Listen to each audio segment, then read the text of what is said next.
ఓం నమః శివాయ. ఓం నమో నారాయణాయ. కర్మ నివారణ నరదృష్టి నివారణ కాళభైరవాయ నమః. ఓం మహాదేవ్యై చ విద్మహే విష్ణుపత్నీ చ ధీమహి తన్నో మహాలక్ష్మి ప్రచోదయాత్. హరి ఓం. మా ఛానల్కి స్వాగతం. చూస్తున్న వీక్షకులకు ప్రేక్షకులకు ప్రియ కాళభైరవ భగవద్బంధులకి స్వాగతం పలుకుతూ మమ్మల్ని ఎంతగానో ఆదరిస్తూ ఉండబడినటువంటి ప్రియ సోదర సోదరీమణులు అందరికీ కూడా అందరికన్నా ముందుగా దీపావళి పండగ మహాలక్ష్మీదేవి అమ్మవారి యొక్క ఆశీస్సులు.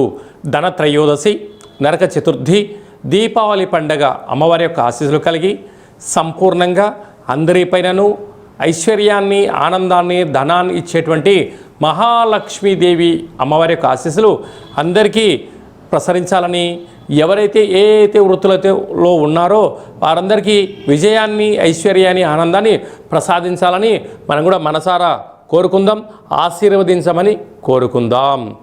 16/10/2025 నుండి 31/10/2025 వరకు పుట్టినటువంటి వారందరికీ కూడా ముందస్తుగా జన్మదిన శుభాకాంక్షలు. గతంలో వివాహం చేసుకున్న వారికి వివాహ వార్షికోత్సవ శుభాకాంక్షలు. ద్వాదశ రాశుల్లో గ్రహ గమనాలు ఒకసారి వీక్షింపచేద్దాం. మిథున రాశిలో దేవగురు బృహస్పతి సంచార స్థితి, సింహరాశిలో కేతు సంచార స్థితి, కన్యరాశిలో శుక్ర సంచార స్థితి, తులారాశిలో త్రిగ్రహ సంచార స్థితి, రవి, కుజుడు మరియు బుధ సంచార స్థితితో బుధాదిత్య రాజయోగంతో తులారాశిలో సంచార స్థితి, కుంభరాశిలో రాహు సంచార స్థితి, మీనరాశిలో శని భగవానుడి యొక్క సంచార స్థితితో ద్వాదశ రాశుల్లో గ్రహ గమనాలు ఈ విధంగా ఉన్నాయి.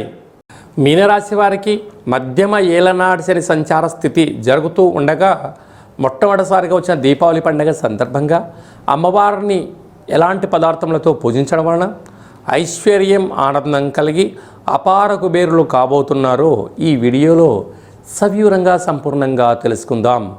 మీనరాశిలో ఏ నక్షత్రంలో వస్తానగా పూర్వాభాద్ర నక్షత్రంలోని చివరి పాదం 4వ పాదము, ఉత్తరాభాద్ర నక్షత్రంలోని 4వ పాదాలు, రేవతి నక్షత్రం 4 పాదాలు కలిపితే మీనరాశి.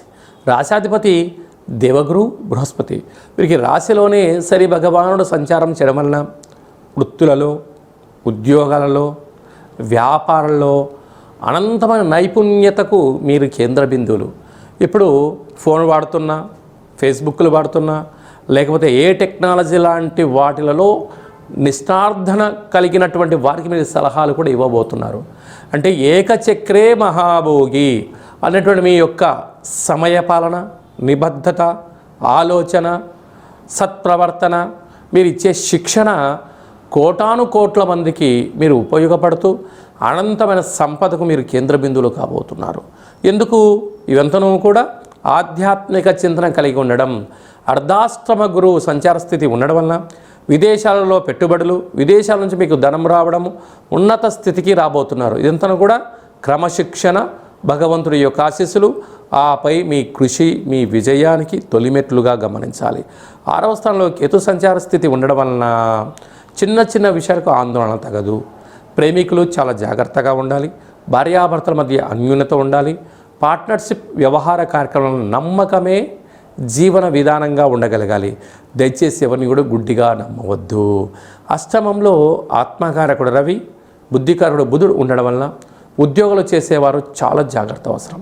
అక్కడే కుజుడు కూడా ఉన్నాడు కనుక కుజదోష కారణం వలన శత్రువులు పొంచి ఉండడం, పోలీస్ స్టేషన్లు, కోర్టు సమస్యలు, అనాలోచన, అసాంఘిక శక్తులు మీపైన ప్రయాణం చేయడము, బ్యాంకు లావాదేవీలలో అనారోగ్యము, నిద్రని రాత్రులు గడిపే పరిస్థితి ఉంటుంది.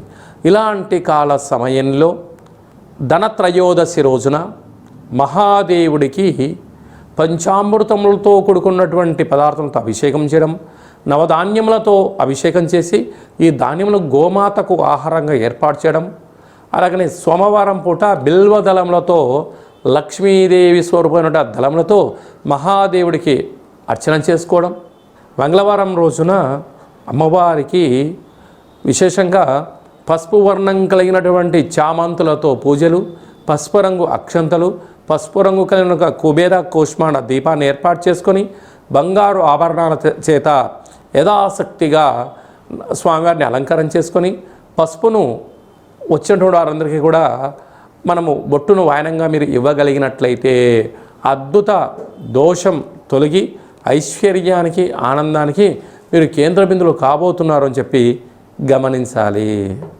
మనము ఈ ధనత్రయోదశి, నరక చతుర్థి, మహాలక్ష్మీదేవి అమ్మవారి యొక్క ఆశీస్సులను అమితంగా పొందగలగాలి అన్నట్లయితే ఈ సంవత్సరము ఆదివారము, సోమవారము, మంగళవారం రోజున మనకు ఇలాంటి కార్యక్రమాలు జరుగుతూ ఉన్నాయి.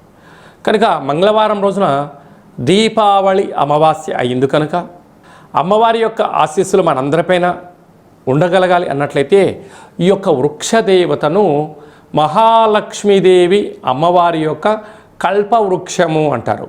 ఈ యొక్క కల్పవృక్ష దేవతను ఇంట్లో మనం ఉంచుకున్నట్లయితే జ్యేష్ఠాదేవి ఇంట్లో నుంచి బయటికి వెళ్ళిపోవడం, బయట ఉండబడినటువంటి మహాలక్ష్మీదేవి గళ్ళు గళ్ళుమంటూ ఇంటికి రావడం, సకల ఐశ్వర్యాన్ని ప్రసాదించేటువంటి కల్పవృక్ష మహాలక్ష్మి స్వరూపంగా భావించడం జరుగుతుంది. కనుక మనమందరము కూడా ఈ ధనత్రయోదశి, నరక చతుర్థి, దీపావళి పండుగ రోజున పూజామందిరంలో ఈ యొక్క కల్పవృక్ష దేవతను ఉంచుకొని పూజ చేసుకొని గృహంలో ఉంచుకోవడం వలన సకల గ్రహదోషము తొలగి ఐశ్వర్యం కలుగుతుందని చెప్పి గమనించాలి. ఈ వరాలిచ్చేటువంటి వరలక్ష్మి అమ్మవారి యొక్క స్వరూపమైనటువంటి కల్పవృక్ష దేవతను ఇంట్లో ఉంచుకుందాం, ఐశ్వర్యానికి స్వాగతం పలుకుదాం. ఈ కల్పవృక్ష దేవత కావాలి అనుకుంటున్న వారందరూ కూడా ఈ కింది నెంబర్ సంప్రదించినట్లయితే, మీ గోత్రామాలు పంపించినట్లయితే పూజ చేయించి ఈ యొక్క కల్పవృక్ష దేవతను మీకు పంపించడం జరుగుతుందని చెప్పి కూడా గమనించాలి. ఆసక్తి గలవారు ఈ కింది నెంబర్ను సంప్రదించగలరు. అలాగే మీ వ్యక్తిగత జాతకం తెలుసుకోవాలనుకుంటున్నారా? మీ పేరు, డేటు, నెల, సంవత్సరం, పుట్టిన సమయాన్ని వ్రాసి మీరు పంపించగలిగినట్లయితే 100 సంవత్సరాల జాతకాన్ని సవివరంగా సంపూర్ణంగా వ్రాసి పంపించి మీరు పుట్టినప్పుడు గ్రహ గమనాలు ఎలా ఉన్నాయి, ప్రస్తుతం ఎలా ఉంటున్నాయి, భవిష్యత్తులో ఎలా ఉండబోతున్నాయో సవివరంగా సంపూర్ణంగా తెలియజేయడం జరుగుతుంది.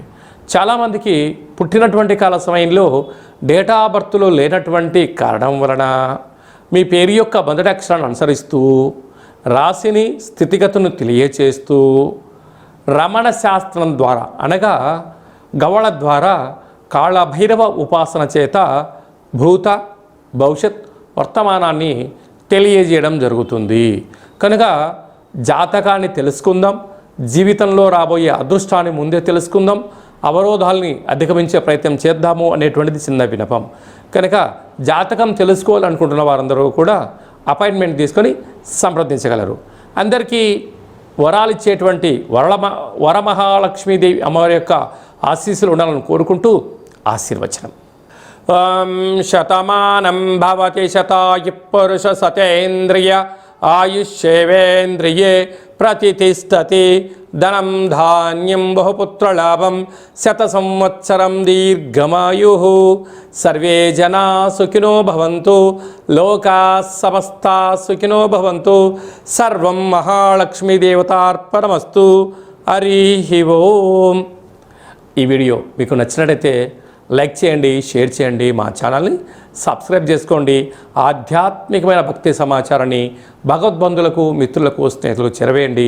హిందూ ధర్మాన్ని కాపాడండి.